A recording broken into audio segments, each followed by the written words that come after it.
Don't try this at home unless you're keeping your wig. I'm gonna mess her up.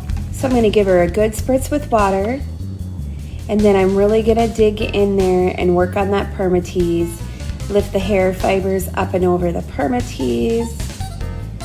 I like to really get in there and zhuzh it up.